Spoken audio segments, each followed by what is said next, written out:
Sementara yang saya lakukan sebetulnya di luar permintaan yang meningkat dan kemudian ini berkorelasi dengan tidak diimbangi ketersediaan, ada beberapa hal lain, yaitu penyebabnya pertama ketidakstabilan harga, fluktuasi akibat sistem distribusi yang tidak merata dan rantai pasok dikuasai segelintir pihak.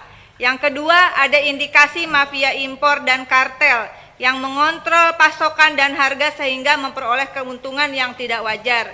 Yang ketiga adalah permintaan meningkat tadi tidak diimbangi ketersediaan. Lalu keempat, ketergantungan pada impor. Kebijakan impor tidak terkendali sehingga harga tidak stabil.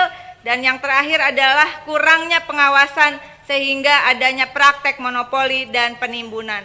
Berdasarkan 5 analisis yang sederhana ini, menurut saya nanti mohon disampaikan bagaimana roadmap Kementerian Perdagangan hingga 2029 dengan 5 persoalan yang tadi saya sampaikan. Mohon secara tertulis. Kemudian mengenai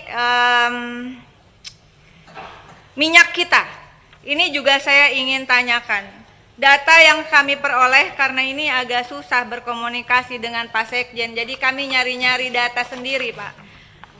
Juli 2022 itu ada 45 perusahaan yang sudah terdaftar jadi produsen minyak kita.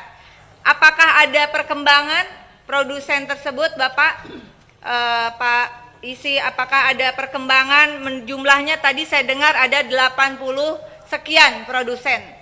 Nah, produsen ini apakah produsen yang mereka benar-benar punya minyak, bahan baku minyak sawitnya begitu, atau mereka hanya produsen quote and quote disalurkan, mereka hanya produsen dalam tanda kutip mengemas saja.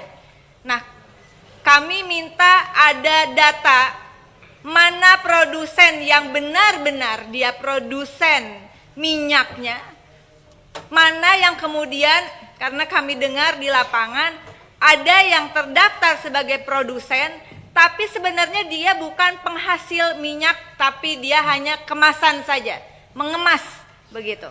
Nah, apakah itu supplier atau apa, silahkan Bapak sampaikan kepada kami.